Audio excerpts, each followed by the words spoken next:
On this episode of the Oklahoma Breakdown with Ikard and Lehman, presented by Riverwind Casino, we continue our breakdown of OU's roster by talking some quarterbacks and running backs. In the National College Football Roundup, we discuss the drama at Texas and Brian Kelly having some things to say about Notre Dame. We finish up giving you our winners and losers of the week. Please download and subscribe to the podcast, rate it 5 stars, and write us a good review. Follow the show on Twitter, Instagram, Facebook, and YouTube. Just search Oklahoma Breakdown on any of those, and you'll find us. All right. Our man, Michael Hosty, will kick this thing off. It's time for the Oklahoma Breakdown. It's a beautiful Thursday, April 14th, and you're listening to the Oklahoma Breakdown with Ikard and Lehman, presented by Riverwind Casino. Riverwind is Oklahoma City's premier casino experience, and your health and safety are Riverwind's #1 priorities. There are so many reasons why Riverwind is consistently voted OKC's #1 casino, but it all starts with their amazing variety of gaming thrills and excitement. Riverwind's beautiful award-winning environment plays host to more than 2,800 of the latest electronic games with a huge selection of table games, including blackjack, blackjack match, roulette, and Teddy's favorite, craps. No matter what your game, Riverwind has it in spades and hearts. And Riverwind will be featuring live music and local food trucks every month starting in May for the Beats and Bites Festival. Performers include the Randy Rogers Band and Scotty McCreery. If you need help finding your way, just visit riverwind.com. Riverwind Casino, simply the best. Now we're recording this Wednesday night. Please leave us a 5-star review and a nice comment while you're at it. Also, if you want to sponsor the podcast, you can email the Oklahoma Breakdown at gmail.com. Ted, we're going to start with something that we've never done before and is very exciting. Are you prepared? I like it. I'm prepared. I like this. So we were contacted by a loyal listener, Bracy James Lerner, and basically reached out and said, hey, if I wanted to buy some OU spring game tickets for you to give away to listeners on the podcast, how would y'all feel about that? And I was like, that sounds awesome. Let's do it. So Bracy James Lerner has purchased 12 OU spring game tickets for us to give away. So we did not talk before we started recording about this. We are going to decide how we're giving these away right here, right now. My initial thought is giving away 6 pairs. Your thoughts, sir? I like that. That's the best way to do it, I think. You could do 6 pairs, or you could do, the 3 groups of 4 if someone wants to take a family, a family of 4 or something like that. But 6 for 2, 3 of 4, either one sounds great. Hell, 12 individuals, but that probably doesn't work very, very good. I think 6 pairs is good. 6. We'll go with 6 pair. And let's do Twitter, okay? Because I feel like our Twitter is the most active of the podcast social media accounts. So we need to come up with something for people to tweet at us. Do you want to do a phrase and a hashtag? And we just send them to the first 6 people, send a pair each to the first 6 people that send that in? That's the easiest way to do it. Okay, come up with the dumb phrase. I'm putting this on you.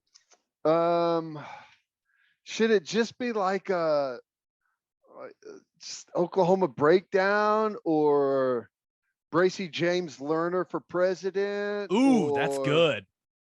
Yeah, that's a good one. BJL 2026 4. Sorry, 2024. No.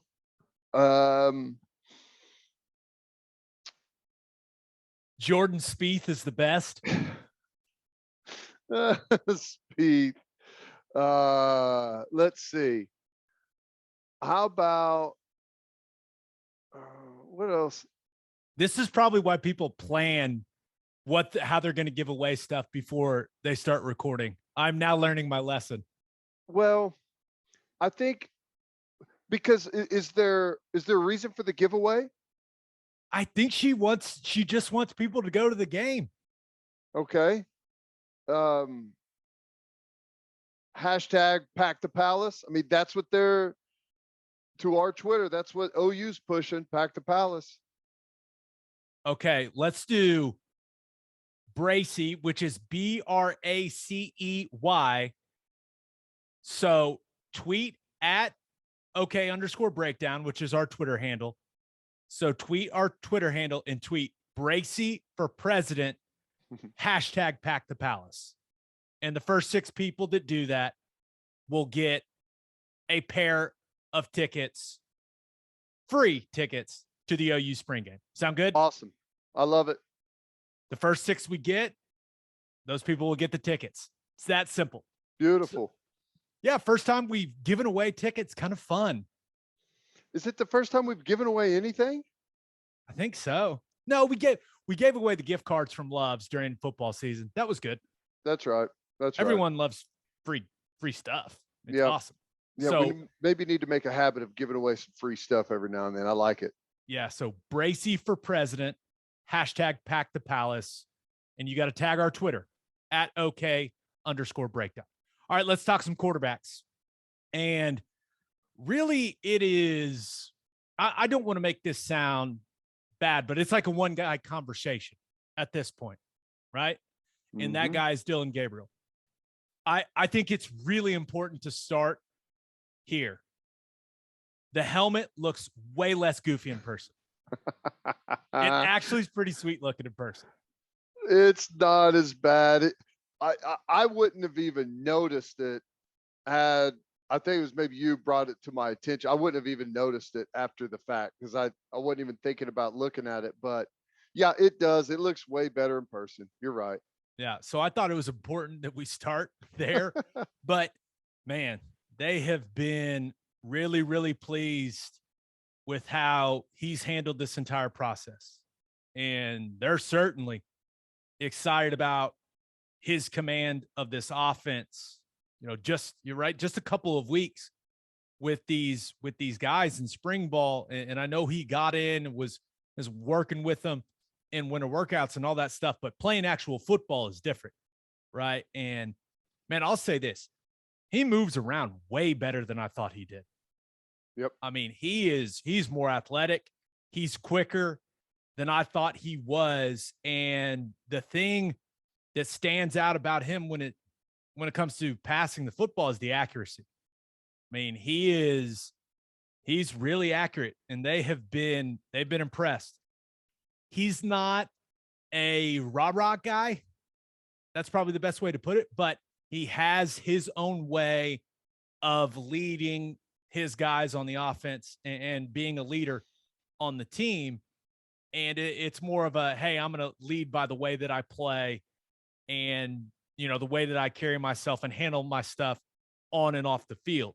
He's not a guy that goes around screaming at practice or anything like that. That's not his style. But man, his skill set, it allows Lebby to do it a lot of things in the passing game when it comes to moving the pocket, booting them out, sprint outs, changing the launch point with his athleticism and some of the play action stuff.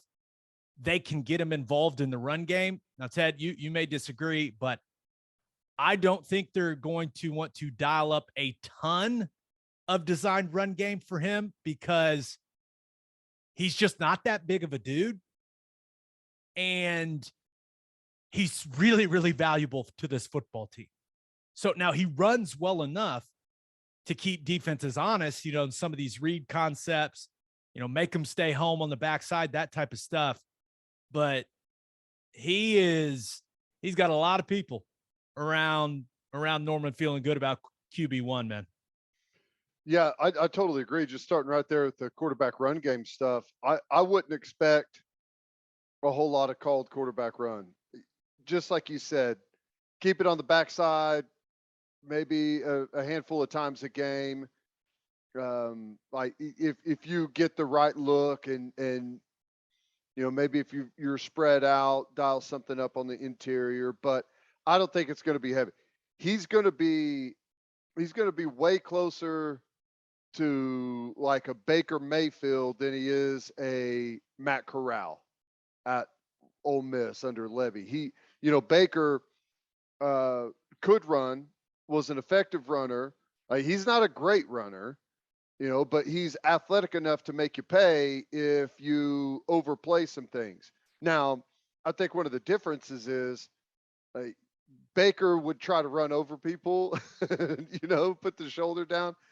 I don't think that's going to be Dillon Gabriel's style. He's got some good shake to him in the open field.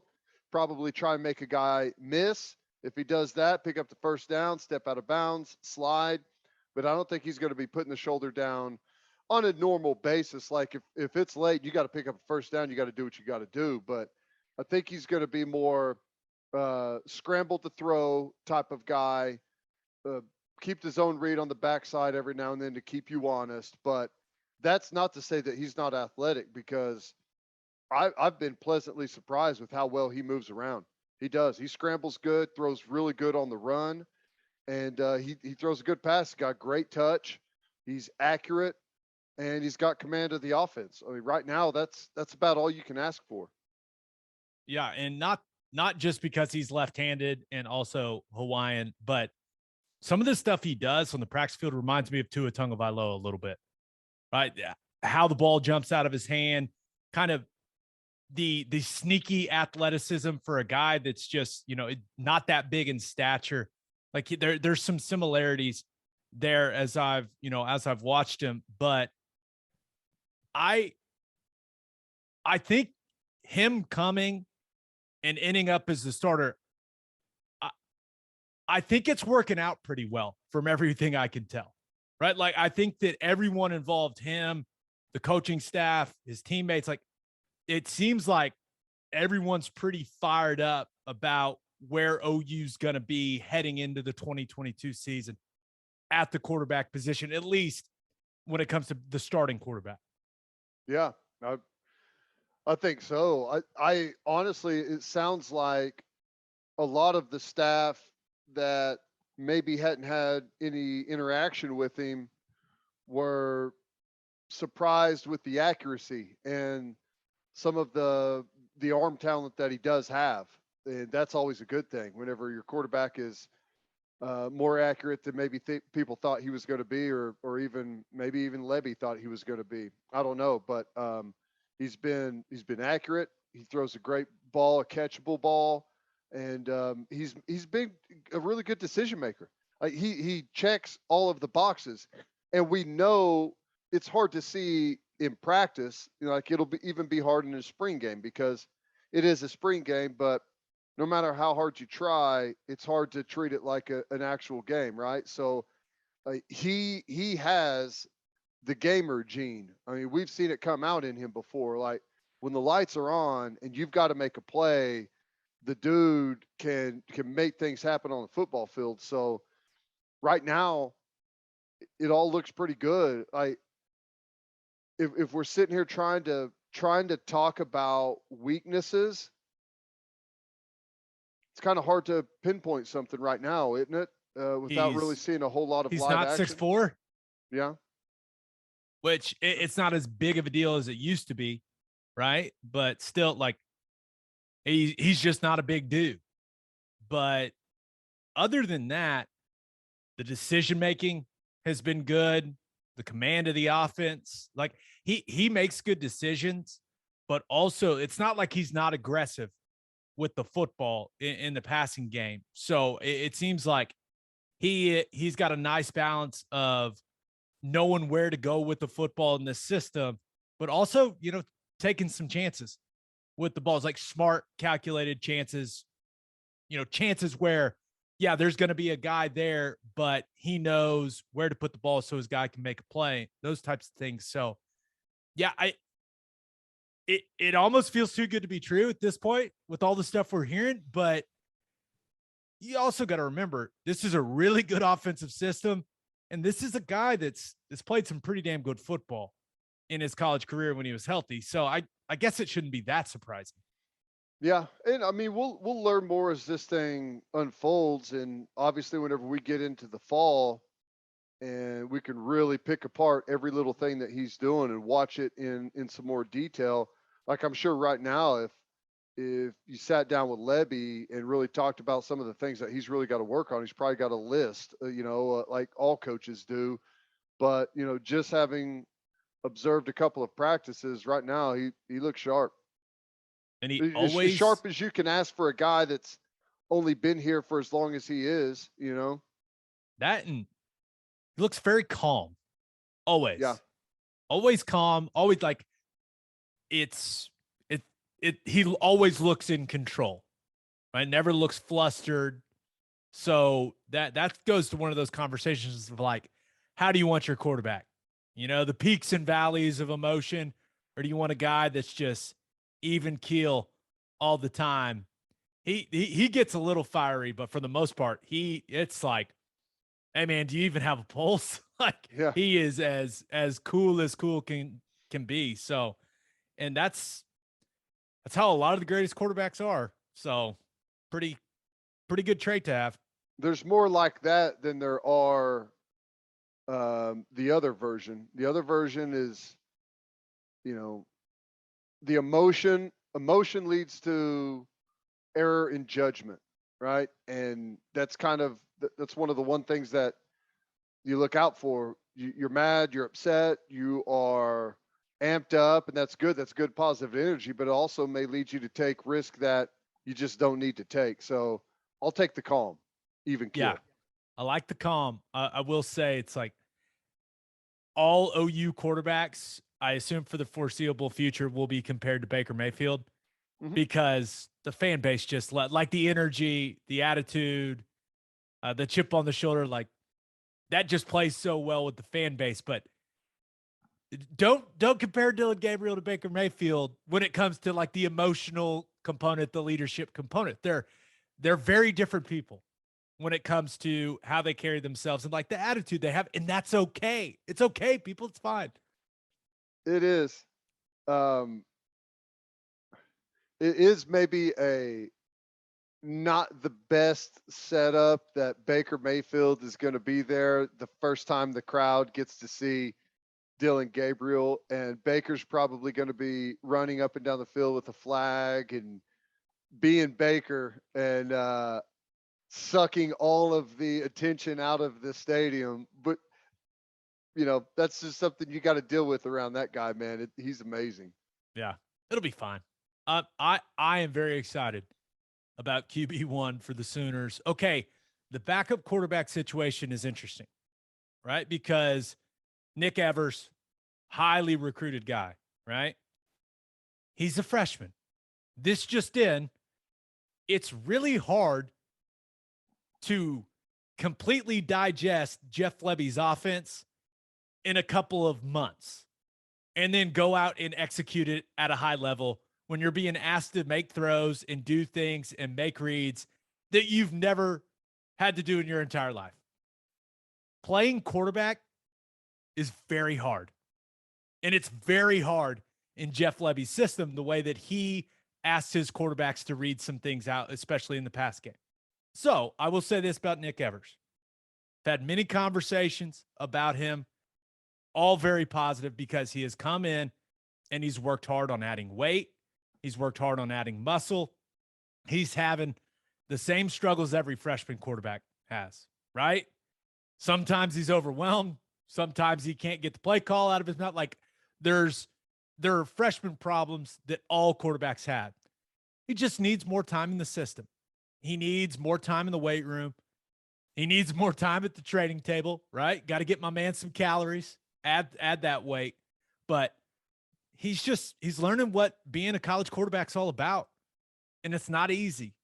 And that's why I think that they're really excited about the ceiling that this guy has. He shows some serious flashes of ability on the practice field where he knows where he's supposed to go with the football. He's confident. He's in rhythm. He lets it rip, and you're like, okay, I see it. And then you see a lot of moments of indecision where he's just like, okay, I'm going to take off and run. And I'll say this, that dude can run. I mean, he can absolutely run, but I'm not sure if they had a game next week that he would be the backup. I think it would probably be Ralph Rucker But the thing is, they don't have a game next week. And this kid's got a lot of time to develop, and he's going to. So he's one of those kids where I know we always get fired up about the big time quarterback recruit, but it's going to take some time. It's just going to take some time. He needs to develop more physically, and then he needs to get more comfortable operating this offense. And that shouldn't be a surprise to anyone. That's how the vast majority of freshman quarterbacks are. No, and frankly, in my opinion, that's how you want it. You want guys to develop, to get comfortable in a system, and not have to be thrown to the wolves before they're ready. That goes for quarterback. That goes for every position. You know, we get enamored with freshmen that come in and play. You don't want freshmen coming in and playing. It's not what you want. You want upperclassmen on the field. If you can go out with juniors and seniors across the offense and defensive, starting units, you're going to be way better than whenever you have freshmen out there. Now, every now and then, yeah, you have a guy that comes in that is just extra gifted athletically and plays a position that doesn't require a whole lot of thinking, and those guys can come in and be contributors. But for the most part, you don't want freshmen playing. You don't even want to think about freshmen playing. So I think that Nick Evers is right where you would expect a quarterback that, just came from high school and all of a sudden is out there playing with the big boys. All of that to say that backup quarterback is a problem for the football team right now. I would say of all of the positions, like anytime you lose your starting quarterback, you're in trouble, right? And it's not going to look good. But if Dillon Gabriel were to go down, we would be in serious trouble. And I think Micah Bowens has looked okay. The Penn State transfer, he's done some really nice things. You mentioned Ralph Rucker. I think Ralph Rucker has some abilities, but it would not shock me at all if there's some transfer portal focus at the quarterback position. And that's not a knock on Nick Evers, right? Like, yeah, developing at the quarterback position, like it takes time, right? Especially when a guy like Evers comes in and, he's a little thin, right? So you've got the mental development side, with understanding the system, all the decision-making that is put on the quarterback in this system. And then you've got the physical development component of it. So I think the best thing for Nick Evers would be he's going to practice during the season and all that stuff, but just, hey man, eat, lift, and study this system like your entire freshman year. And that would be an ideal scenario for him, right? You're learning the system, but you're really addressing what he needs to address physically. But yeah, backup quarterback, it's a big question mark for sure. Yeah, which is interesting because we've had just like the quarterback room has been insane for so long, but you have 2 5-star quarterback transfer out in 1 year. It leaves a bit of a vacuum there. So I'm not worried about it until it's time to worry about it, right? I mean, Dillon Gabriel's our guy, and I think he's going to be excellent this fall. He does have an injury history, which is something there, but it would not shock me if they went out to the transfer portal and tried to find an experienced quarterback that's played somewhere and has a little bit of time under his belt. Yep. We'll see. All right, let's talk some running backs. But first, the only place to stop when you're road tripping is Love's Travel Stops. Love's has over 600 locations in 41 states, offering 24-hour access to clean and safe places. Whatever your road trip needs are, Love's has it. Fuel, fresh food, all the snacks and drinks, including my favorite that I stopped and got some of today. Oh, really? Java Amore. That coffee is fantastic. Love's also has you covered if you forget your phone charger or headphones. They've expanded their mobile to-go zone, so you can grab any of that stuff there. Make sure you download the Loves Connect app for exclusive offers from today's most popular brands. The Loves Connect app also includes a route planner and store locator. When you see that red neon heart on the highway, stop in and say hi at Loves Travel Stops. For a full list of what Loves has to offer, visit loves.com. Opolis Clothing is the exclusive home for all of our Oklahoma Breakdown merchandise. Gabe is modeling there. If you want to live your life in buttery soft comfort, go to opolisclothing.com. That's OPOLIS clothing.com and use promo code TED, TED, for 10% off your entire order.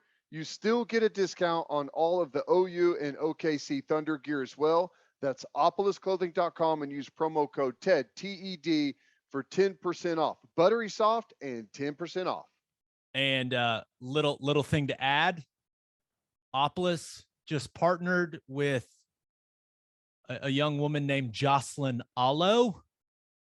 Uh-oh. You may have heard of her. They just dropped her merch on opolisclothing.com. And guess what? Promo code TED gets you 10% off. That's right. Love it. Go check it out. It's really sweet. It's good stuff. All right, let's talk some running backs. So running backs are obviously going to be very involved in Jeff Levy's system. You look at what he did at Ole Miss last year. They were tied with Arkansas for the most rushing attempts in the SEC. Now, that also has a lot to do with how many plays they run with this tempo system. But Ole Miss also led the SEC in rushing touchdowns. They had 4 guys that ran for over 550 yards. So running the football is something that Jeff Levy wants to do. And Eric Gray is RB1, and he is the man for the job. So there's just no doubt right now that he is the best running back on this football team from all the conversations I've had. And he's had a great offseason. I don't really know how else to say this. I don't know.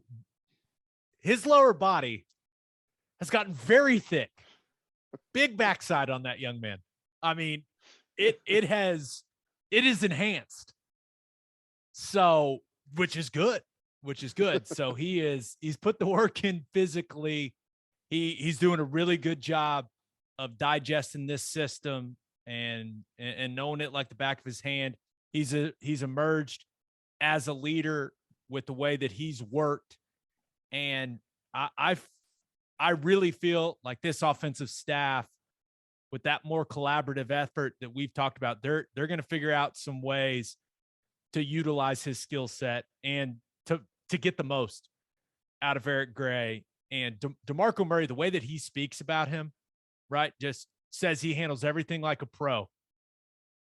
That's about as good of a compliment as you're going to get from DeMarco Murray, who is not a guy that blows any smoke at all. For him to say, no, he handles himself like a pro, I'm not sure people realize how big of a compliment that is. So, yeah, it better be a big year for Eric Gray. Remember, the hype was real coming into last season, and you and I, there's no doubt we bought into it. We were talking about it, but I would be really, really surprised if he stays healthy. I'd be really surprised if he doesn't have a massive season. Yeah, he needs to. He's got way too good of a skill set to not go out there and have a ton of success. I think he's a better runner than he showed last year. I think he's a better receiver than he got the opportunity to show last season. I think that you could put more on his shoulders and he could be a really productive back for us. You've heard all of the positives whenever it comes to him. My question is he going to be able to put the shoulders down, lower the pads, and go get the physical yards between the tackles? Is he going to be able to make that guy miss in open space?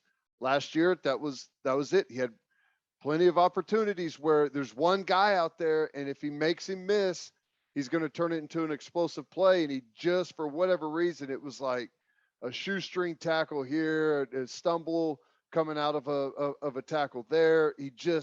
had a hard time breaking those plays. This year, he needs to break them. And everything that I hear leads me to believe that that's going to happen.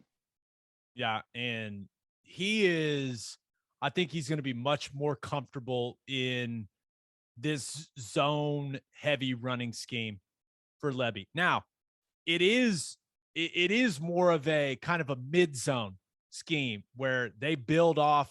It's not quite wide zone. It's not quite inside zone. It's somewhere in between what I call mid zone, all kinds of different variations of that play to, give the defense different looks. But I just think he's more comfortable in those concepts, right? I think as opposed to him trying to do what Kennedy Brooks did, waiting on the GT counter stuff. I just think this fits Eric Gray's style a lot better. And I think he's more comfortable with it. And I think It's he's way more more confident conventional with it. It's way more conventional. It's more what most guys are used to, high school, and even whenever he was at Tennessee. I'm sure it's way closer to what he did there. I think this running game could suit him just fine. Plenty of room for cutbacks and using some shiftiness, and also opportunities to get out in space.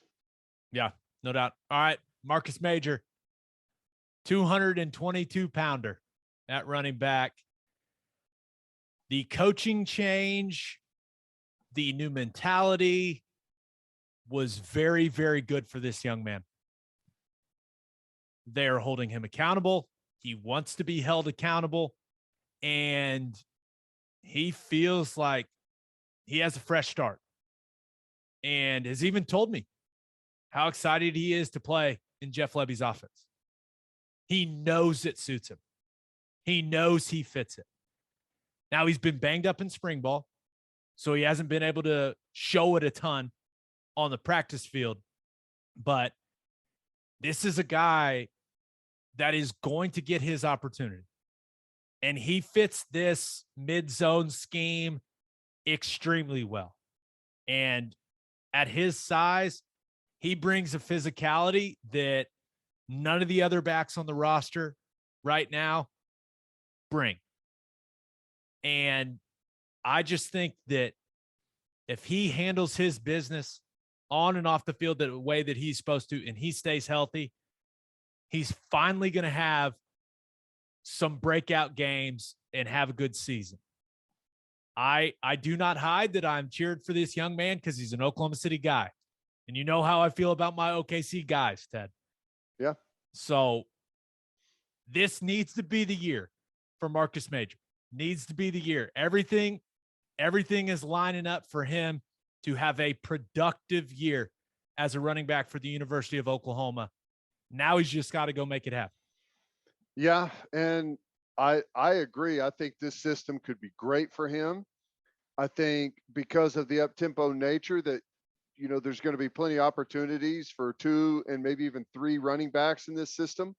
I think, whenever you go right at people with some of that inside zone stuff and you're going up tempo and it's fast, there's some great opportunity for a physical back to really, really make some explosive runs right there.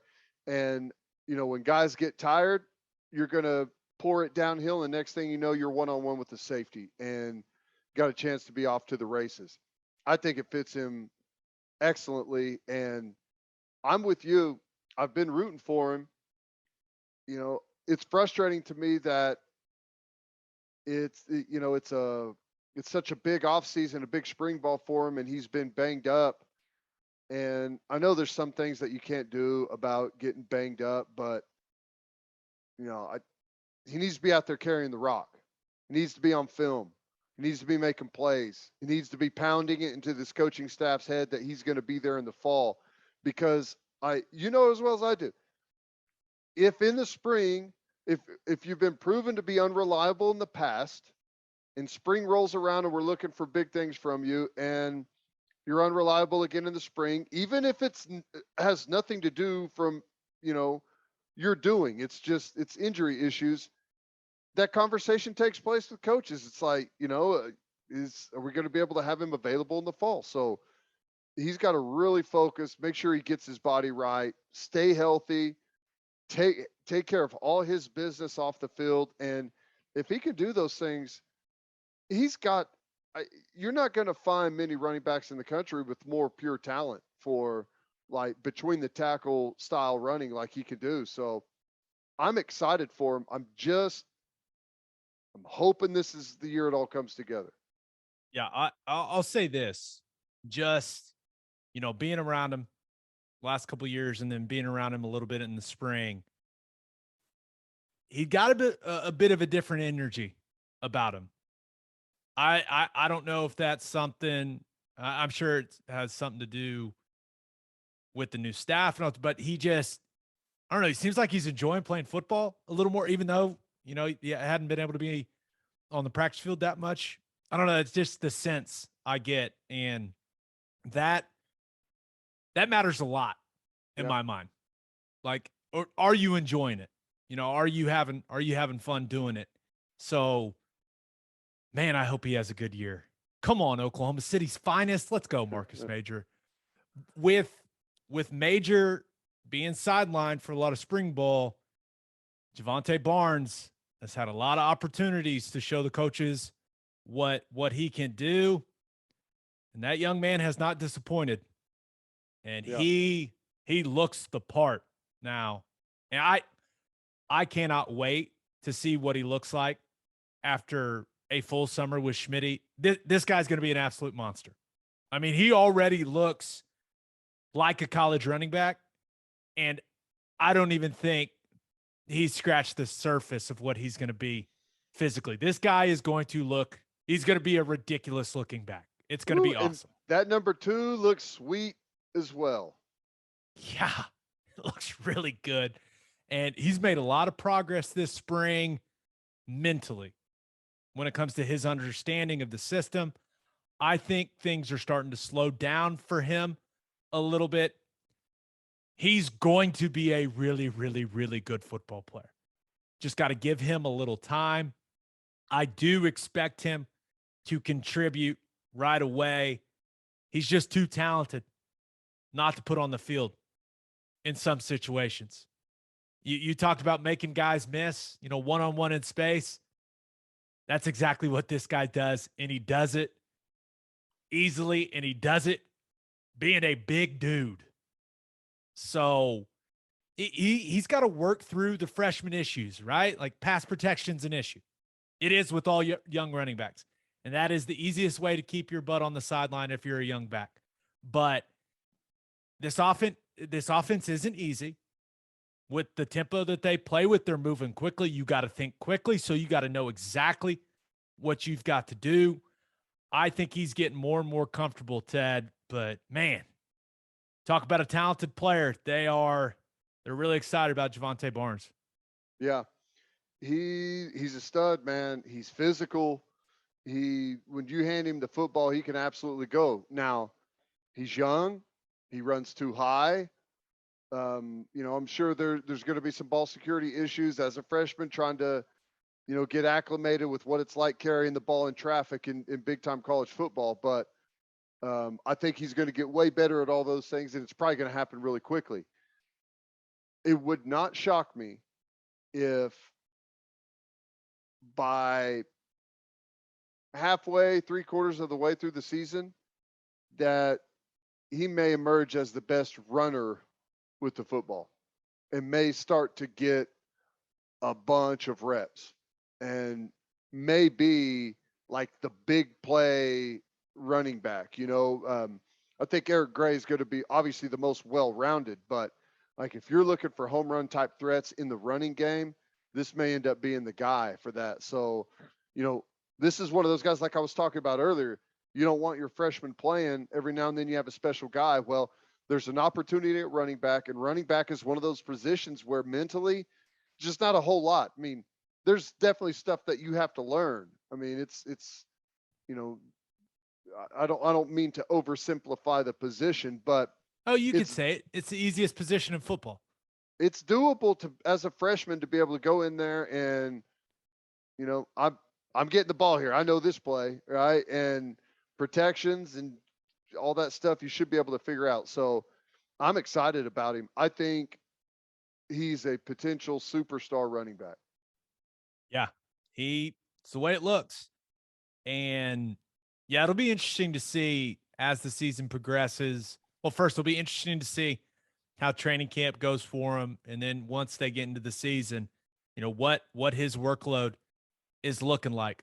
I said running back is the easiest position in football. The mental component of running back is the easiest position in football. The physical part sucks. Yeah. Everyone on that defense is trying to kill you when you have the ball. It's a lot. Running back, Physically, it it's is. brutal. Ooh. One guy that I thought we should mention, running back wise, Gavin Sawchuk. We'll see what happens when he gets on campus, right? I've never seen the young man play in person. I know from the things I've seen on social media, the kid can absolutely fly on a track. I know that, but we'll see what type of role, if any, he'll have in the 2022 season, because won't be here till June. But if you can run like that, normally you can find some ways to use a guy with that type of speed, but we'll see. Yeah, I think he's got all the natural ability in the world now. 2 freshmen playing, I don't know. That sounds like a lot. If you're talking about 4 backs in the mix there, my guess is that's probably not going to be the case. But we know he's immensely talented. We'll see what happens once he gets on campus. Yep. All right, let's get to call your shot.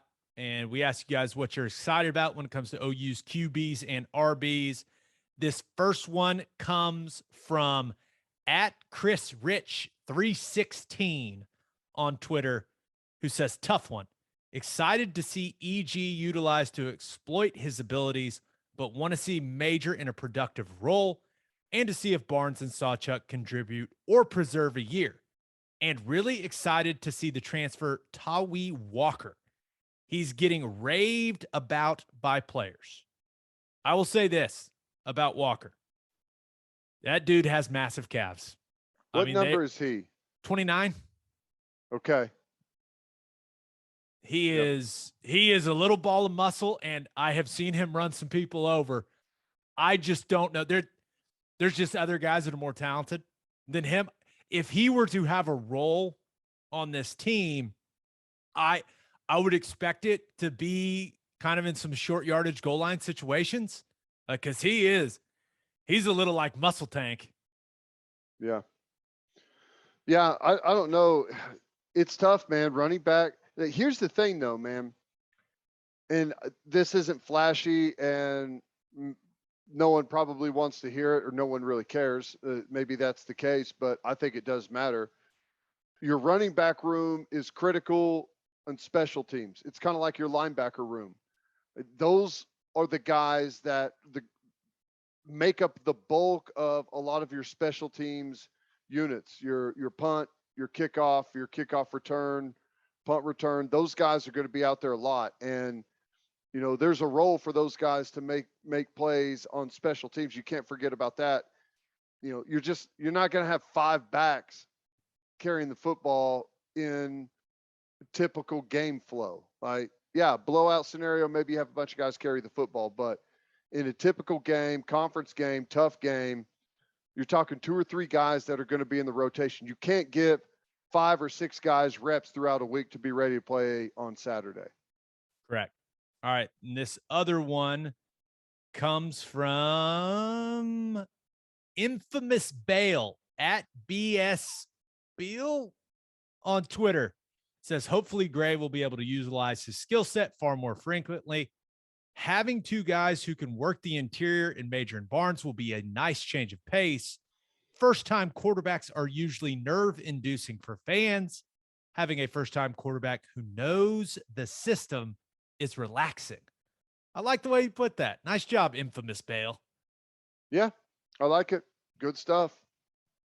Relaxing. Well, wait till you see Dillon Gabriel on the field and on the sideline. He calms me down. I know that. Yeah, this guy.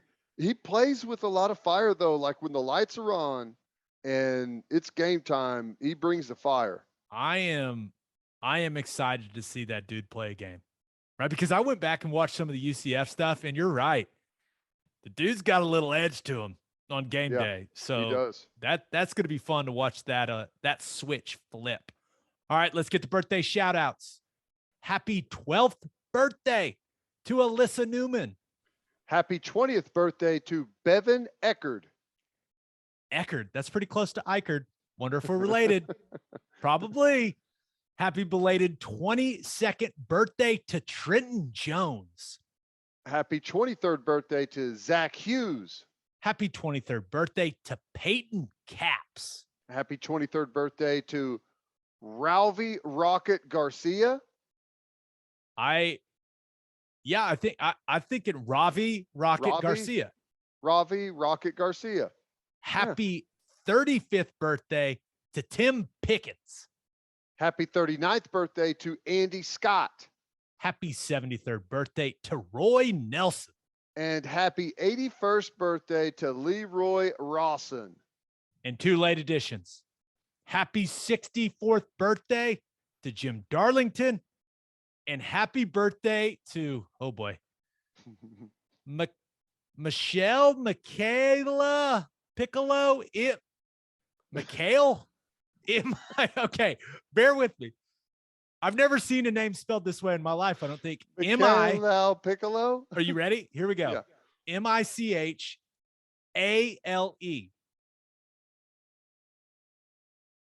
Michale. Mikhail? Michaela? Mikhail Piccolo, right? Piccolo. Or is it Piccolo? I don't know. I'm sorry. We tried. All right, let's get to the National College Football Roundup. We got some drama to talk about. But first, it's time to get back out on the golf course, people. And there's nothing better to drink on the course than the #1 seltzer in golf, Clubby Seltzers. Clubby Seltzers is an Oklahoma company that is already winning national awards because their product is delicious. There you have it right there. Tastes exactly like a club special, but it's a seltzer. They're not just for the golf course either. They're perfect to drink by the pool, after mowing the lawn, whatever. If you haven't tried Clubby Seltzers yet, go grab some. You won't regret it. Clubby's first variety pack is coming out in May. To find a place near you that has Clubbies, visit clubbyseltzers.com. Drink those, people. They're so good. So good. Attention business owners. You need Insurica in your life. Yeah, you do. Insurica is one of the country's largest insurance brokers with 30 offices throughout Oklahoma, Texas, and the Southwest. Insurica is able to customize programs by accessing the latest information from many insurance carriers. They compare and contrast coverage offerings and pricing in order to design a cost-effective, comprehensive program to meet your business's specific needs. Insurica's clients become best-in-class businesses by working with Insurica's team of advisors to manage risk. Purchasing insurance is only one way to protect your business. Best-in-class businesses win by avoiding loss in the first place. If your business partners with Insurica, you'll save huge amounts of money and take back control of your total cost of risk. I'm an Insurica client, and you should be too. If your business wants to be best in class, connect with Insurica at insurica.com. That's INSURICA.com. All right, let's do some National College Football Roundup. Been a while. Go. Yes. Been a while. And of course, we will start with the drama in Austin. So here is what defensive lineman Moro Ojomo said about the culture at Texas. Quote, they're 18 to 22-year-olds that want to chase women, want to chase money, want to chase alcohol, and they don't see the future. They are distracted by what's in front of them, end quote. He then mentioned guys that are a bit like worried about NIL money instead of being worried about signing a second contract in the NFL for $50 million. He talked about Steve Sarkisian, said he should have. He said, sorry, I had to cough, people. The cough is still here, man. Still hanging in the throat a little bit. All these people were probably like, why did it just go quiet? Why was there no audio? And it was for me to cough. Just dying over here. But okay. You good? I think so. Okay. Ojomo, he So he said this stuff, and he's a leader on the team. He's a veteran guy. He's played a lot of football for him, but he talked about how some guys just maybe don't have their priorities straight in that program. Yeah.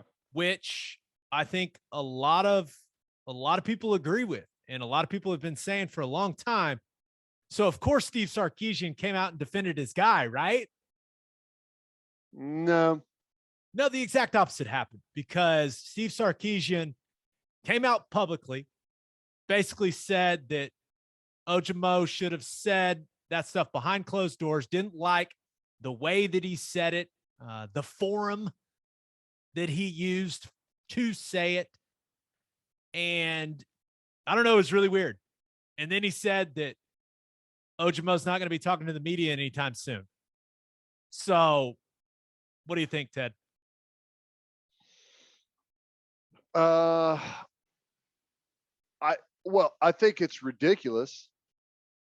And if I was Ojomo, I would probably, well, I don't know if I would or not, but it wouldn't shock me if he hits the transfer portal. If you're frustrated with how your team is focused, if you've got too many guys that are worried about hanging out on 6th Street and worried about NIL money and not focused on doing the tough things that you have to do to go win and doing it as a team and just putting your head down and grinding through the off season and trying to make some serious headway in the program.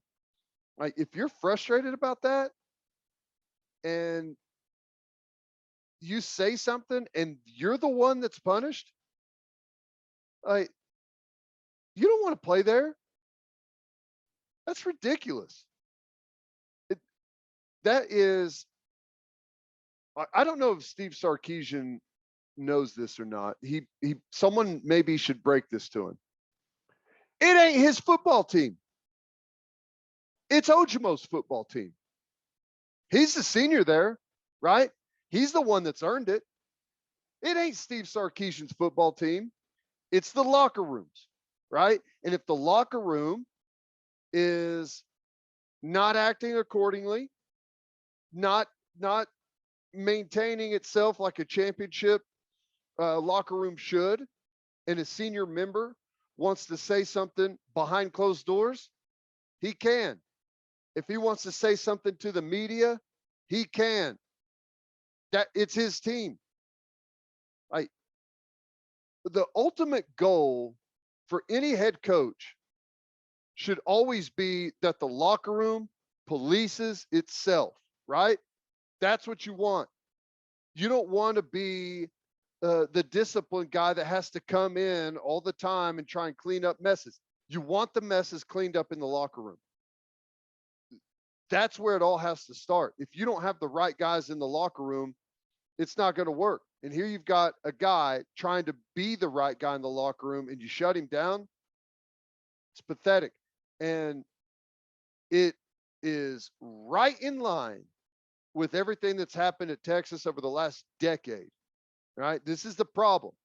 What's the problem is we get a bunch of really good recruits, right? They out-recruit Oklahoma almost every year. They out-recruited them this year. But what's the focus? The focus is on 6th Street and being a superstar down in Austin, Texas, playing for the Texas Longhorns. Well, all of that has got them as a shit record over the last decade. It's god-awful. It's horrible. It's one of the worst in the Big 12, right? And here's a player that wants to change it, wants to call guys out, and wants to demand more from himself and his team. And he's slapped down for doing so. It's pathetic. It's an embarrassment. It's shocking. It shouldn't be, but it's shocking to me. I was really surprised because I saw these comments, because these comments aren't like new. Right. Right. 10 days or so ago. Yeah. Yeah. And I saw him and I was like, good for him. That's good. I was like, and the weird part about it is I read him and I saw the video, and I saw another video about Ojomo talking about how badly he wants to win and all these things. And I was just like, damn, Sark must love that guy. Like, what that's the type of leader you want on your football team. Well, I was wrong. I mean, to come out and say that, and I get it, like, keep it behind closed doors. What do you say? Family business is family business. Then he said, who says mow your own lawn? It's hoe your own row. Come on, Steve. No one says mow your own lawn. Well, I don't even, that doesn't have anything to do with the. He made it sound, the way that Steve Sarkisian said it, he made it sound like he was calling out Ojomo, like he hasn't been taking care of his stuff. Right. Which I thought was a even weirder way to react, because by all indications, the guy's not a world beater of a player, but I've had people at Texas tell me that this guy is smart as hell and like does everything right. He's a great member in the community, like all this stuff. To say that about a player like that, it's baffling, man. I don't know. And I don't know what his business is like. I don't know how he maintains himself away from the facility. No idea. Frankly, I don't care. I couldn't care less. But I just, it looks to me from an outsider, when a player is calling out bad behavior, it makes it look like the coaching staff isn't, right? And whenever it looks like the coaching staff isn't, it makes it look like they're up there twiddling their thumbs while the players are running around wreaking havoc on 6th Street or whatever's going on. And it ends up shining a bad light on Steve Sarkisian, which, if you want keep your feelings from getting hurt about something, then I don't know, go have a conversation with your mom. But whenever you've got a senior player on your team trying to set a standard and develop a culture in the locker room, you may want to back that. Yeah, that's the most confusing part. And Sark made this into a bigger deal than it ever should have been. If he got asked about it, all he had to say was, "Hey, Moro wants to win. We all want to win. We get it. Like he just wants guys to do the right things so that we win." It's all he had to say, and it wouldn't have been a big deal at all. The only way it turns into a big deal is by responding the way that he did. The whole situation, it's so on brand for Texas. It's unbelievable. It is. How many times do we have to see stuff like this down there? They do not know what the hell they're doing. They don't know how to run a football program. They don't. Steve Sarkisian, I had high expectations. I thought he hired a hell of a staff. He did. He's got a great staff. There's some really good football coaches on that staff. They don't know what the hell they're doing.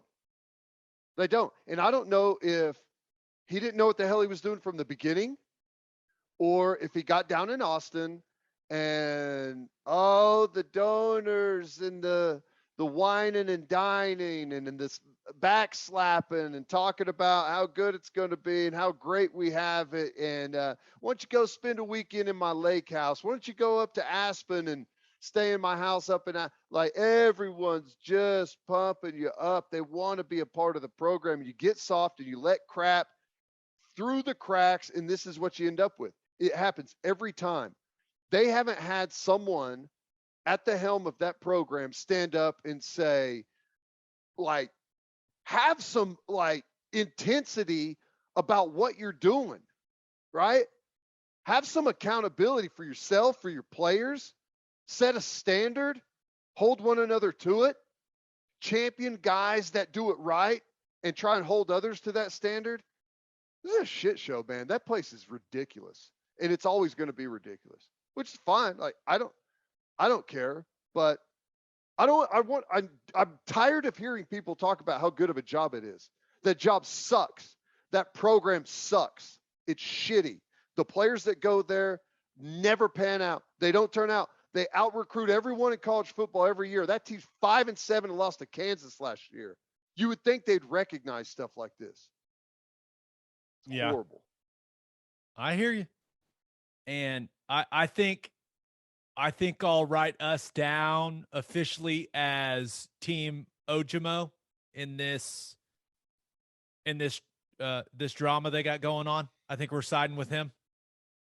Yeah, I'm siding with, like, just pick at each other. Just go bicker back and forth while everyone else in the country is trying to get better at football. I just don't know why Sark publicly criticized him the way he did. It makes no sense. Like, the guy says, I want more of my teammates to keep the main thing and take it more seriously so that we can win more games. And you say, oh, I'm not letting him talk to you guys anymore. It's just such a weird response. I just tell, like, go walk. Well, if you had a chance to walk around the facility and see what's going on at OU right now, you laugh at Texas and you just know that this program has run circles around that one and is going to for as long as you can see into the future. It's going to continue to happen. Place is an absolute joke. It should not be. If they're not going to take themselves seriously, no one else should. You know how I know you're frustrated is that is by far the most you've ever cussed on this podcast. I just think it's inexcusable. Tiger got out of the cage.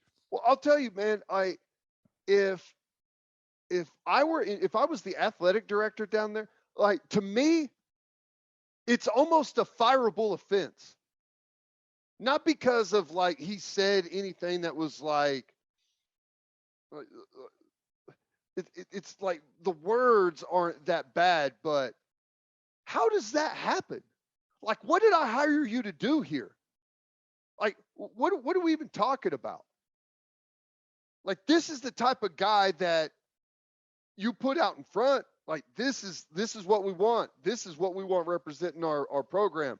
And you're going to, like, pull the mic and say, nope, you're done here.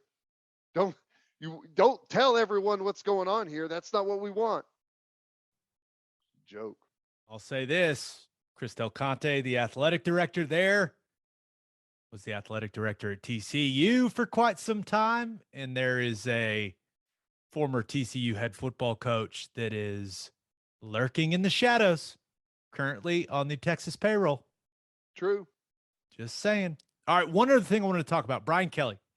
So he certainly made a lot of headlines this offseason, leaving Notre Dame for LSU. He's made even more headlines this offseason with the random appearance of a Southern accent and some goofy dancing that recruits have put out there on social media. But he made some more headlines this week when he talked to our buddy Ralph Russo from the Associated Press. Had some interesting things to say about Notre Dame and why he left Notre Dame for LSU. And he made it sound like Notre Dame basically wasn't willing to give him all the resources he wanted. And he mentioned, wanting a chef dedicated to the football program, wanting a new practice facility with a new dining hall, like these things that places like Bama and Clemson and Georgia have. And I just thought it was really interesting because I think we were all under the impression that Brian Kelly left Notre Dame for LSU because of the type of players that he could get at LSU that could lead to him actually winning a national championship.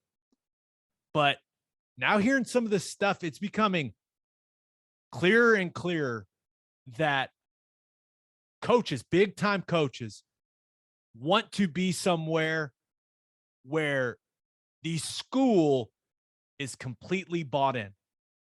And it just made me think of the stuff we are hearing Brent Venables say. And he's, talking about changing the nutrition program. We've heard him talk about pushing the administration. Best is the standard, right? He says it all the time. That stuff costs a ton of money. And I just think that, it just reminded me of the things we're hearing from BV and the new rejuvenated commitment we're seeing from the University of Oklahoma. These comments from Brian Kelly, that's the reason why you're seeing stuff like that. Yes, it has to do with moving to the SEC and with Lincoln Riley leaving and all that stuff, but there's a certain standard that the coaches have now when it comes to the investment from the program they want to lead. Well, I get it from both sides. I get it from the administration side. If you're the administration at Notre Dame or even at Oklahoma, Oklahoma's made several college football playoffs. Notre Dame has made, what, have they made 2 or 3? They've made the playoff. So at the administration, you're saying, man, dang, we are a player or 2 away. Right? We're right there. We're close. Like we're doing a really good job with what we've got. And the coach is saying, we're not close. We've been to the playoff, lack of better options, but we've been routed every time. It's not competitive. We are really far away from winning a championship. We are not a couple of players away from winning a championship. You have, in Oklahoma's instance, we're about to go to the SEC. You got to have a reason to get a kid from Georgia or a 5-star D tackle from Louisiana. Why would that kid leave those places to come to Oklahoma if everything that we have isn't at least as good? It really needs to be better, right? Dining, living, facilities, environment with the fans, tailgating before the game, everything. If you don't have that, why would a kid not go to Alabama? Because he likes the Jumpman logo? I mean, that's a piece of the pie. That's cool, but that's not going to get it done. So, I understand where Brian Kelly's coming from. It's the same thing at Notre Dame. You're not a couple of players away. It's hard as hell to get guys to go to Notre Dame because of the academic requirements. And here's the great news. You get to come to Notre Dame. School's going to be hard as hell. Our facilities aren't as good as anyone else's in the country, but you get to wear the gold helmet that they wore 50 years ago. That's not going to get it done, man. It's just not. And that's why Brian Kelly left, right? Because I think he realizes he's on the back end of his career, right? He's nearing the end, but he knows the type of ridiculous investment it takes now. And this is pre-college football playoff expansion. I mean, imagine when this thing expands and you got to win a couple more games against, the premier teams.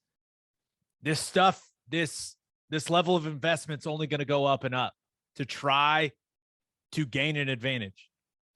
So I thought that it was interesting to hear Brian Kelly say that about Notre Dame, because we've been hearing Brent Venables talk about the changes that are being implemented here at Oklahoma. It's still, the arms race is still going on. I know some people are like, maybe the facilities stuff and that stuff will slow down. As we near going to just some sort of super league here in the future, it's just going to ramp up and up, man. And it is good to know that OU's administration is on board with a lot of that stuff, and OU's coaching staff is pushing for that stuff, because Venables came from a place that put all that stuff in place, right? Everyone's seen the Clemson facility and all that stuff, right? And we talked at that turnip seat about all that stuff. So it's just what It's what schools across the country are going to have to continue to do if they want to compete at the highest level in this sport. You're not competing against the Texas Techs and the TCUs and the West Virginias and the Oklahoma States and the Kansas States and the Iowa States. That's not who you're competing against anymore. I mean, you can win all the Big 12s you want. You could rip off the next 50 of them if you want to.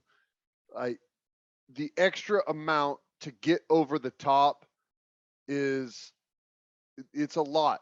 It's harder to win a national championship now than it has ever been. You can't have a great season, be hot at the right time, and go win a one-off game. It doesn't happen that way anymore. You got to win back-to-back against the premier of the premier that have, like in Oklahoma's case right now, if we made a college football playoff this year and we play Alabama or Ohio State or Georgia in the first round, like the roster, as far as like NFL ability, it ain't even close. It's not. That doesn't mean we can't go out and maybe win the game, win a one-off game. Anything can happen on any day, but it's incredibly, incredibly hard. We've seen it. We've had really good teams before. You know, Kyler Murray won the Heisman Trophy. It's 28-0 in the first quarter against Alabama. You remember what I said to you on the sideline of that game? Yeah. Pre-game? Yeah. You're going to get killed. This ain't going to go well. I mean, it's just the guys look different, man. They're bigger. They're better fed with these chef meals. Now, that was, reading Brian Kelly's comments, it puts it into perspective, right? What it truly takes. And some people may view it and be like, man, I can't believe they spend that type of money, right? But you look at what, the Bamas and the Georgias and the Ohio States are doing. Yeah, it's going to take an incredible amount of investment from all of us. Coaches, fans, administration, radio guys. That's why you hear Venables talking about that all-in stuff like he means it. Because it is. Gotta be. That's how it's got to be. All right, let's finish up with our winners and losers of the week. But first, Bishop McGinnis Catholic High School has a long tradition of educational excellence with the 12-to-1 student-to-teacher ratio. No student is overlooked. Bishop McGinnis's college prep curriculum offers 22 AP courses. There are numerous clubs and organizations for students to join, and as a proud member of the OSSAA, there are 14 sports offered. If you want to provide the best possible educational and spiritual development for your children, contact Bishop McGinnis Catholic High School or visit bmchs.org. Financial aid is available. As always, Ted, kick us off. Who do you have as your winner of the week? I had to go with fans of the Washington football team. The Commanders? The Commanders. Is that, yeah. They're the Commanders now. The Commanders. That's only going to take me 5 years. I just got to saying the Washington football team, and now I've got to learn Commanders. Fans there have complained forever about their owner. Well, little investigation reveals that they've been cooking the books over there in Washington, and they've been hiding money from fans from other NFL teams in the revenue sharing program. So there's no telling what may go down with this. There's a chance that old Snyder may be forced to sell this team. I don't know exactly that's what's necessarily going to happen. I'm sure he has his story as to what exactly is going down, but I'm sure there's some people rejoicing around there that want that franchise run much better than it has been. Yeah. So the Commanders, they have denied all of these allegations. No. Of course okay. they have. But, a little more detail. So they allegedly purposefully failed to refund up to $5 million in deposits to season ticket holders. And then the ticket revenue sharing you were talking about, this is how it works. And this is from Axios Sports. NFL teams must give 40% of their net home ticket sales to the league, which it then distributes to the other 31 teams. Former employee testified that the team kept 2 sets of accounting books in an effort to underreport its revenue and allegedly attributed game revenue to other events held at their stadium, including Navy Notre Dame and a Kenny Chesney concert. Which is the Kenny Chesney concert. It's like, no, we didn't make that from the Commanders game. That was all Chesney. Wow. What I wonder is, if it's that easy to do, is anyone else doing it? I would like to think the NFL not. themselves coming, like, that's a big, like, you're just going to rely on all 32 teams to say, here's what we made and here's what we'll contribute to the rest of the group. Like, is there any NFL auditor that's going around and making sure that they're giving their fair share? I don't know. It's interesting to think about. It is, because when I saw this originally, I was like, this is finally what that, because NFL owners stick together, right? Mm-hmm. There's 32 of them. And it's like, hey, if I don't mess with you, you don't mess with me. We'll stick together. That's why, even though Dan Snyder had the toxic work environment scandal and all that, like, he somehow still owns the team, even though I think, what is it, his wife who runs the day-to-day now, because he can't be the face. But if he messed with the 31 other owners' money by not accurately reporting their revenue and then having that distributed to the other teams, like, that would piss all of those guys off, unless silence may be really telling. If they're not coming out pounding the table like, where's my money? It's like, don't look here. Don't look here. Turns out all NFL teams have made a ton off Kenny Chesney concerts. Yeah, well, one of the things is, not only is it underreported to the other owners, it also ends up being underreported to the players' share, right? Yeah. So it's in all of the owners' interest. Like, if they can keep 2 sets of books, this is what we tell everyone we make, right? And that's what the percentage goes to the players from this revenue, right? And here's what we actually make. So I don't know. It's interesting to see, and I don't know if it goes any deeper, but there could be a chance. New ownership, possibly. There are a lot of Commanders fans that are very excited because they think, finally, Snyder's going down. We'll see. All right, who do you have as your loser of the week? Now, I saw this reported, and I don't know, like, how much truth there is there, but it sounds like, Coach Stoops is going to do the XFL thing. So Fox Big Noon is going to be left with an opening. Urban Meyer? Really? Are they really thinking about bringing Urban Meyer back? Is there a football coach that you can think of that has, like, a worse reputation right now than Urban Meyer? I hear you. What happened in Jacksonville, all the reporting that has come after the fact, after him being let go by the Jaguars. Yeah, it hadn't been great, right? It hadn't been great. I will say this, though.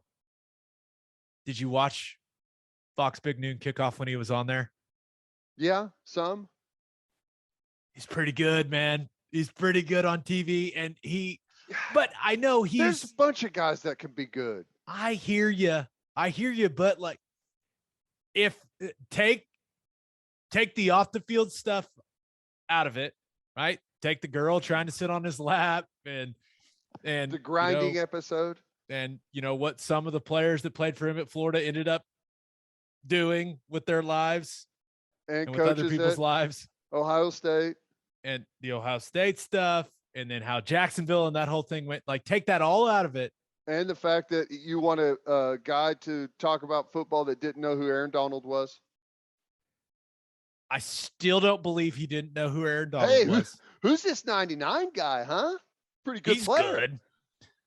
It's still the most ridiculous. There's no way that, it just can't be true. Just cannot be true.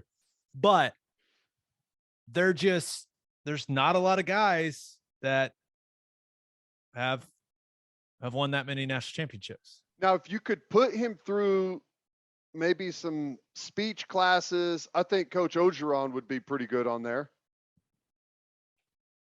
But would anyone know what he's saying? That's the thing. Normally in those roles, it's like, I don't want to be able to tell where you're from, right? You want to have that neutral accent so everyone can understand you. Coach O doesn't quite hit that. Even though he was at Notre Dame like yesterday. Yeah. I guess with his sons saying that they were going to win titles.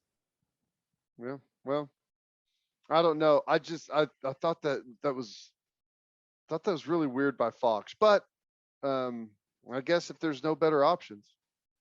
Well, it sounded like it was like Bob couldn't do it anymore because Fox has the USFL now. Right. And the XFL, which Bob is coaching in, is going to be on ESPN. And that's not great synergy, I guess, which Bob didn't sound very torn up about it. He was like, I wanted to watch my son play anyways. Yeah. Well, they get hung up on the dumbest things. You think anyone cares at all that Coach Stoops coaches in the XFL, not the USFL, whenever they're watching Fox Big Noon? Does that matter to anybody in the world at all? Just the few people at Fox that thought of it. They're like, oh. What's going to happen if someone asks, why is he coaching the USFL? But Tim, the optics. I guarantee you the word optics was used in that meeting. Guarantee it. There are no optics. No one's watching. Yeah. All right. Let's get to my winner and loser. But first, if you are a whiskey or bourbon drinker, stop what you are doing. Head to your favorite liquor store and buy some Balcones products. You got to grab some of Balcones Lineage Single Malt Whiskey. It was just voted one of the top 20 whiskeys in the world. No big deal. By Whiskey Advocate. And you'll be shocked by how affordable it is. Also, you got to snag some of Balcones Baby Blue Corn Whiskey. It's made from blue corn. That's the fancy corn. And that is why it has won more than 25 awards. Last but certainly not least, you got to buy some of Balcones Pot Still Bourbon. Its big flavors make it the perfect bourbon to drink year round. Remember, in 2012, Balcones Single Malt won the Best in Glass competition, beating brands like Johnny Walker and Macallan, ever heard of them, and became the first American distillery to win the competition. This stuff is the real deal, people. If you love great whiskey and bourbon at a great price, then Balcones products are the only way to go. The whiskey may be made in Texas, but the owners, they're from Oklahoma. To find a liquor store that has it, visit balconesdistilling.com. All right, for my winner of the week, thought about going with new Oregon head coach Dan Lanning. Big recruiting win for Lanning. Landed a commitment from 2022 five-star offensive tackle Josh Connerly. A lot of recruiting experts out there thought Connerly was headed to USC, but Lanning, that new staff, get a nice win. They're saying Eugene, Oregon is the SEC of the West Coast. They took a lot of good recruiting coaches out there. So, yeah, they're saying it's the SEC of the West Coast, and Lincoln Riley already ran from the SEC once, right? You know they're saying that. I have a feeling that's been mentioned in a recruiting pitch or two by those Oregon coaches. Oh, yeah. But my winner of the week, the Minnesota Timberwolves. Maybe it's just the NBA playing games. I love them. man, I loved watching Brooklyn. Kevin Durant, by the way, still very good at basketball. Kyrie Irving, also still very good at basketball. And that was fun. But the Minnesota game against the Clippers, that was so much fun to watch on Tuesday night. I want to make one thing clear. I was not cheering for Patrick Beverley. Couldn't do it. Couldn't stomach it. However, I was cheering against the Clippers. So make of that what you want, because the Thunder they've got the Clippers first round draft pick. So we want the Clippers to lose again in this next game. And that way that pick is higher for the Thunder. So the Clippers losing to the Timberwolves was a good thing. And the Timberwolves won despite Karl Anthony Towns just sucking in that game. I mean, he played so poorly, couldn't hit a shot, couldn't guard anyone, couldn't stop fouling people. I mean, the dude fouled out with like almost 8 minutes to go in the game. Lucky for the T-Wolves, he did foul out. That was probably a good thing kidding. for him. Yeah, Karl Anthony Towns isn't feeling great after that game because they went on a run once he was out of that sucker. And luckily for him, Anthony Edwards and D'Angelo Russell played really, really well. There's a lot of discussion about the celebration. Was it a little over the top? Maybe. But this is where I'm at with it, Ted. Who cares, man? Let the guys have some fun. Let the fans have some fun. We've been through a lot over the last couple of years. Now, Patrick Beverley throwing his jersey into the crowd, that was hilarious. I don't know how I feel about it. It was funny, though. But that atmosphere looked awesome. And people that are like, oh, act like you've been there before. Oh, shut up. It looked like a hell of a time. Don't act like you've been there before. Act like you're having the time of your life. That's what people want to see. And for anyone that's upset about it, like how could you ever get upset over how someone celebrates a win? I mean, there's some things that maybe you don't celebrate and sometimes not to celebrate, but this isn't one of them. Have fun. It looked like they enjoyed it. It looked like the crowd was obviously enjoying it. I thought it was cool. You know, because I watched the entire game and I watched the celebration. And I watched the guys from TNT make fun of them for celebrating afterwards, which was pretty hilarious. But it's Shaq and Charles Barkley. They could say what they want. They could do what they want. They're going to make fun of something anyways, so it might as well be that, right? You know, do you know what my reaction was to watching those people celebrate? What was it? Jealousy. Right. I miss playoff basketball, man. I miss watching the Thunder playing important games. And I was watching those Timberwolves fans and I was like, I used to be that. That used to be me. I used to feel that energy. You didn't have a semi-celebration of the Clippers losing, though, and the Thunder pick being better? I gave it like a little fist bump. I was like, yeah, fist pump. Yes. All right.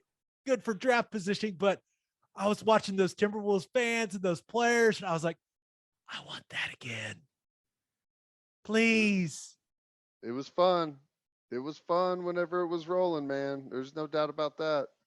But I'll stay positive. After hearing Shai Gilgeous-Alexander talk in his exit interview about how excited he is about Sam Presti's plan, the Thunder's plan, even had a smirk on his face, talking about big old smile from SGA. Like, if he's excited, I'm excited, baby. But I want to feel that again. I want to feel NBA playoff energy again, Ted. I know. I just hope Presti's plan this time isn't to trade away one of the major pieces, young, with everything in front of him, over a couple $1 million. That's what I hope. I hope Presti's plan is better this time. I'm with you. That being said, even after that trade, should have won a title, maybe two. True. And it's Patrick Beverley's fault. Can't cheer for him. I couldn't. It was so funny. The only thing funnier than him throwing his jersey into the stands was the lady that tried to glue herself to the court. I mean, what? Listen, I get it was about, treating animals well and all that stuff. Like, I get it. I'm all for treating animals well. I am, but was that Elmer's glue? What? What did wood glue? Is it wood glue because she's on a wood floor? What did she think she was going to accomplish? Like, I need to know, like, how did she see the plan going in her head? And if you don't know what we're talking about, during the game between the Timberwolves and the Clippers, a woman goes on the court and in protest tries to glue her hand to the court. And I'm not making it up. That's what happened. But yeah, I feel like she saw it going differently in her mind. Well, I don't know how she saw it going, but it could only go one of two ways. Way one, you don't use a good enough glue and you just come up off the floor. Way two, you do use a good enough glue and your skin is left on the basketball floor. All right. That's the only other way it was going to go. Right. So maybe Elmer's glue was the right choice for her. It was. It definitely was. All right. For my loser of the week, thought about going with the Derek Carr haters because my man DC, another big extension, 3 years, $121.5 million extension with the Las Vegas Raiders. Unbelievable. Huge money being thrown around out there. Derek Carr is, he's making bank. Is he ever going to win a Super Bowl with the Raiders? Absolutely not. It's never going to happen. But the guy is making a ton of money. Can't hate him for that. I'll say this. I'm fine with it because he's an awesome guy. There's worse quarterbacks and worse people making the same or more money than him. Great way of looking at it. I also thought about going with West Virginia quarterbacks because you see JT Daniels committed to West Virginia, school 3, maybe the lucky charm there for JT Daniels reuniting with Graham Harrell. I don't know. It's going to be an awkward last 2 weeks of spring ball for those West Virginia quarterbacks on the roster. They're like, hey man, what the hell? It sounds to me like maybe one of those guys is going to end up having a hell of a year. Everywhere JT Daniels is gone, someone else ends up winning all the games. That's a good point. We'll see. Maybe it'll be Goose Crowder. That's one of the guys in their QB competition. Goose. They got Garrett Green, Goose Crowder, and Nico Marchial. Wow. Those are the 3 guys battling it out for West Virginia right now. But I settled on LA Dodgers manager Dave Roberts as my loser of the week. Maybe it should be Clayton Kershaw. I'm not sure whose decision it was. Both and of them. We very rarely talk baseball on here, but look at us. We're about to talk some baseball. Clayton Kershaw had pitched 7 perfect innings against the Twins on Wednesday, had only thrown 80 pitches, and Dave Roberts pulled him. He had 2 innings left. He only had to get 6 more outs for the 24th perfect game in the history of Major League Baseball. And he pulled it. And listen, I get that he's got injury history. I get that they're being cautious, got a late start with the lockout, all those things. Like, I understand it. He's an older guy now. I don't even care that Kershaw said it was the right choice that Roberts made. Like, it wasn't the right choice. It was a stupid choice. He was dominating the game. 13 strikeouts in those 7 innings that he pitched. It was cold. I don't know why they're playing outside in Minnesota in April. I don't know why they're doing that. But the competitor, like, there's no way Kershaw wanted to come out, right? After the fact, he can say it was the smart thing. It was the right choice. It's a long season, but he had to have been pissed, right? No. Oh, if he was pissed, he wouldn't have came out of the game. That's true.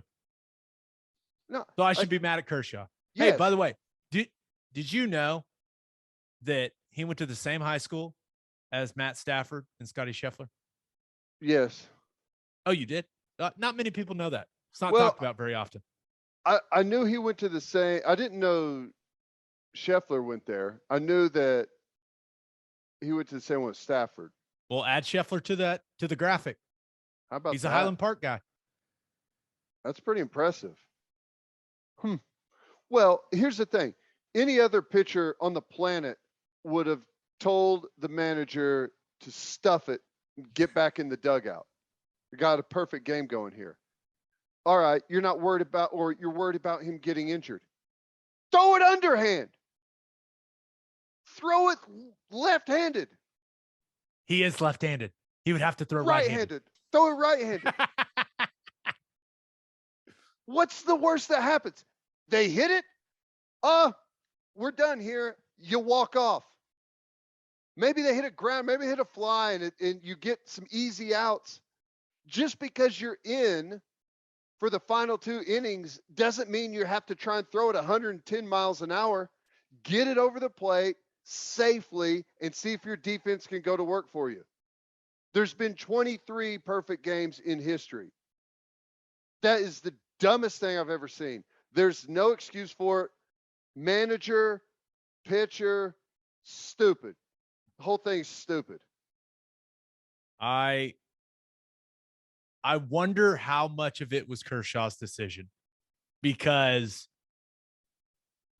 I will judge that man if he was like, yeah, I want to come out. Like, it's 100% his decision. If the manager comes out and says, hey, man, listen, 80. No, but he didn't even come out. Like, he just didn't go out. Like, it was in between innings. Okay. In the dugout, listen, hey, 80 pitch count. You're on it. I know you've got a historic accomplishment that you could possibly pull off here that would, be something huge, but we've got this pitch count. We really got to hold you to it. Any other pitcher that has any type of competitiveness to him at all would tell him get stuffed, but in another way, right? You were in a real conundrum there about what you were about to say there. Okay, I understand 80 pitch count. I'm going to throw it 70 miles an hour and see if we can get some defensive outs. As soon as they get a hit or get on base, come out and get me. But until then, get the hell away from me, right? Baseball, man. It's a long season. They are the worst. Baseball is the worst. They cannot get out of their own way, man. Oh, my God. Kershaw, he's got a chance at a perfect game. Let's cut in live. Cut in live. They're idiots, man. The whole thing. How many times do we have to see this with baseball? I can only imagine that Rob Manfred saw that and was like, yeah, that's the right decision. Nice. Yeah. Yeah. The last thing we want is everyone talking about the perfect game and however long it's been since someone threw one. We don't want them talking about that for the next week. It just cuts to Kershaw. It cuts to Kershaw. He's putting his jacket on, done for the night, and then he puts his complimentary headphones that Manfred gave it. Bose. And Bose is like, no, please. Is there like a silver cursive Rob Manfred on the side of him or something? Personalized by the commissioner. All right. On that note, episode 205 in the books. We'll have a new podcast that'll drop Monday morning. Hope you all have an awesome Easter weekend. Just a reminder, you can hear Teddy from 3 to 6 on 94.7 The Ref. You can hear me from 3 to 5 on Sirius XM Big 12 Radio, channel 375. Hope you all have a great rest of your week. Have a great weekend.